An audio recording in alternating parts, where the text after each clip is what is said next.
I want you to listen to the story that the news is trying to push, and then I'm going to show you what they're not telling you. Breaking story from the New York Times. Publishing an interview with Donald Trump's former chief of staff, John Kelly, where he called his former boss a fascist. Certainly, the former president is in the far right area. He's certainly an authoritarian, admires people who are dictators. He has said that. So he certainly falls into the general definition of fascist, for sure. The American people will have to decide in just 14 days if that man, the one that General Mark Milley and Mr. Kelly call a fascist, if that man deserves another 4 years in the White House. First of all, I don't think people know what the definition of fascist is. Fascism, a populist political philosophy, movement, or regime that exalts nation and often race above the individual, that is associated with a centralized autocratic government headed by a dictatorial leader, and that is characterized by severe economic and social regimentation and by forcible suppression of opposition. Okay, let's see.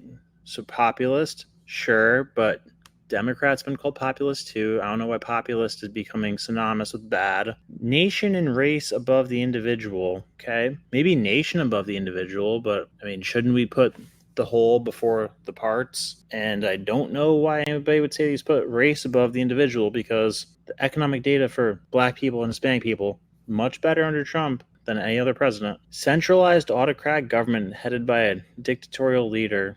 There's nothing centralized about his government. It was less centralized because he was cutting regulations and trying to cut waste and bureaucracy, characterized by severe economic and social regimentation and by forcible suppression of opposition. Name a time that happened, because I could tell you a few times that it happened under the Biden regime, when you had to show certain documentation to get into basic places and attend basic institutions. That's force. But the first thing I asked when I saw this is, who is this guy John Kelly? What has he been up to? What does his past look like? What does his current state and status in the world look like? Well, here you go. So pretty much in the military, right up until the time he becomes White House Chief of Staff. Prior to that, oh yeah, he was briefly Secretary of Homeland Security, 2016. Okay, before that, just moving up the ranks in the military. Then 6 months as Secretary of Homeland Security, the Mayorkas of right now, then becomes White House Chief of Staff just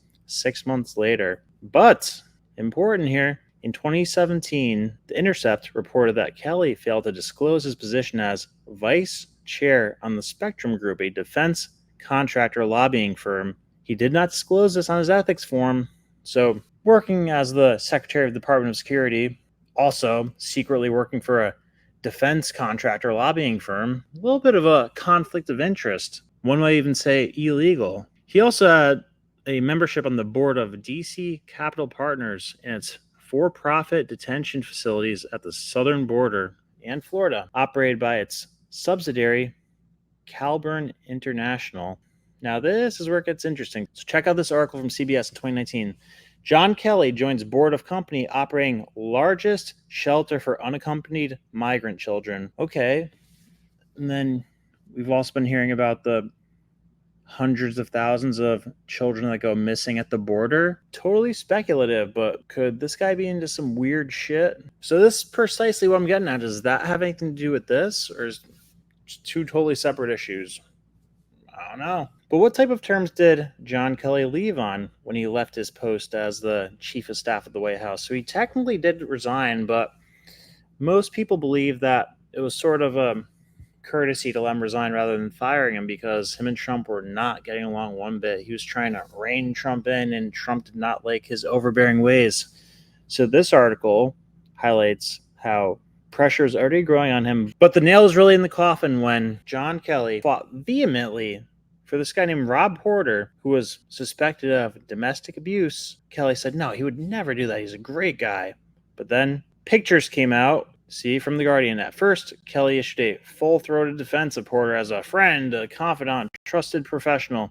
Hours later, when a photo was published showing one of the women with a black eye, Kelly conceded he was shocked by the allegations, but continued to stand by him. but shortly after, Porter was gone. So there's also speculation that he knew about this well beforehand and was going to defend him either way. But point being, Mr. John Kelly here has not been shy about dipping his hand in the greed jar and putting his moral ethics aside when it suited him when he was friends with somebody. So the fact that he, of all people, saying that Trump said positive things about Hitler or saying that Trump is definitely a fascist doesn't carry any weight with me because there's not a lot of weight behind his words. He's like a bitter ex-girlfriend who tried to go into a relationship, change somebody, and the person wasn't going to change for them. So they resent them for that, and now they're lashing out.